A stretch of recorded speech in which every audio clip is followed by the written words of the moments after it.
Welcome বন্ধুরা। তো আজ হচ্ছে বৃহস্পতিবার এবং গাছ থেকে দেখো এই কটা ফুল আজ আমি পেয়েছি এবং আজ যেহেতু বৃহস্পতিবার তো ফুল মাসি কিন্তু ফুল এসে দিয়ে গেছে। তো চলো সবার প্রথমে লক্ষ্মীর যে আমার পিতলের মূর্তি আছে এবং যে নারায়ণ আর লক্ষ্মীর যে ছবি আছে সেটাকে ভালোভাবে মুছে নিলাম। তার সাথে অন্যান্য যে ঠাকুরগুলো আমার আছে সিংহাসনে সেগুলোকে ভালোভাবে মুছে নিলাম, মানে বলতে পারো স্নান করে নিলাম। আর শিবলিঙ্গকেও আমি সুন্দরভাবে ভালোভাবে পরিষ্কার করে মুছে নিলাম। আর এদিকে দেখো আজ গোলাপ ফুল দিয়েছে 3টে। তো যাই হোক, এবার সিঁদুর নিয়ে আমি মা লক্ষ্মীকে পরিয়ে দেব। আমি প্রত্যেক বৃহস্পতিবারে মা লক্ষ্মীকে আমি সিঁদুর পরাই। তো আমি মা লক্ষ্মীকে পরিয়ে দিলাম সিঁদুর। আর এখানে দেখো আমের পল্লব, তার সাথে কলা, তার সাথে পান, এগুলো তো ঘটে দেওয়ার জন্য অবশ্যই লাগে। তো চলো এগুলোর মধ্যে সিঁদুর লাগিয়ে নিই। তো এই দেখো আমি অলরেডি সিঁদুর লাগিয়ে নিয়েছি পানে, তারপরে আমের পল্লবে আর এই কলাতে।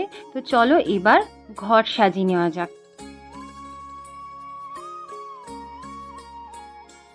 তো দেখো বন্ধুরা, আমি ঘটের তলে অল্প একটু ফুল দিয়ে দিলাম। এখানে তোমরা অন্য কিছুও দিতে পারো, যেমন মাটিও দিতে পারো। তো এখানে ফুলের ওপরে আমি ঘরটা বসিয়ে দিলাম। আর ঘটে কিন্তু আমি একটা স্বস্তিক চিহ্ন এঁকে নিয়েছি, বাট আমি সত্যি বলতে স্বস্তিক চিহ্ন ঠিক করে আঁকতে আমি পারি না, যেরম পারি সেরমভাবেই মানে করার চেষ্টা করি। তারপর আমের পল্লবটা আমি ওপরে দিয়ে দিলাম।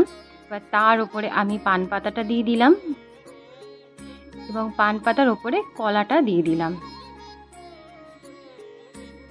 এবার এই ঘরটাকে আমি সুন্দরভাবে ফুল দিয়ে সাজিয়ে দেব। আর আজ ফুল মাসি 3খানা গোলাপ ফুল দিয়েছে, তো আমি ভাবলাম যে গোলাপ ফুলের পাপড়ি দিয়েও সাজানো যাক, কেননা আজ বৃহস্পতিবার। তো চলো ঘরটাকে খুব সুন্দরভাবে সাজিয়ে নিই এবং নিচেও অল্প করে আমি ফুলের পাপড়ি দিয়ে দিচ্ছি যাতে আরও বেশি সুন্দর লাগে।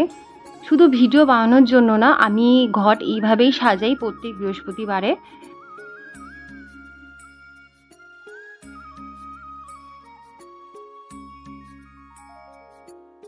তারপর বন্ধুরা ঘটের ওপরে আমি ধূপবাতি দিয়ে দিলাম। আর তুলসী পাতা কিন্তু ঘটের ওপরে দিতে নেই, ধূপবাতি দিলাম। আর এই যে গোটা যে মানে গোলাপ, সেটা আমি লক্ষ্মীকে দিলাম। এবার বাকি ঠাকুরগুলোকে আমি ঘরের যে ফুলগুলো সেগুলো দিয়ে সাজিয়ে নেব।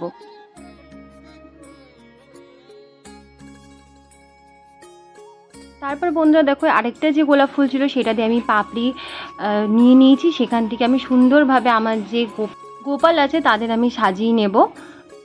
আর আজই কিন্তু গোপালদের আমি স্নান করেছি, তার শর্ট ভিডিও আমি অলরেডি আপলোড করে দিয়েছি। তো চলো আমার যে 5টা গোপাল আছে তাদেরকে আমি সাজিয়ে নিই এই সুন্দর যে পাপড়ি আছে, গোলাপ ফুলের পাপড়ি। আর বন্ধুরা আরেকটা যে ফুল সেটা আমি লক্ষ্মীর হাতে দেব। আমার এই জিনিসটা খুব ভালো লাগে, ঠাকুরের হাতে ফুল দেখতে, বিশেষ করে যে পিতলের যে মূর্তিগুলো থাকে তাদেরকে আমার মানে হাতে ফুল দিতে দারুণ লাগে। আর এখানে হচ্ছে লক্ষ্মীনারায়ণকেও একটা ফুল দিলাম। তো অলমোস্ট আমার সাজানো এখানে প্রায় কমপ্লিট। তো বন্ধুরা এখানে আমি দেখো পাঁচালি পরে নেব, মানে বৃহস্পতিবারের লক্ষ্মীর পাঁচালি। তো বন্ধুরা বৃহস্পতিবারের লক্ষ্মী পূজার বিধি কেমন লাগলো অবশ্যই জানিও এবং পুরো ভিডিওটা দেখো, আশা করি খুব ভালো লাগবে।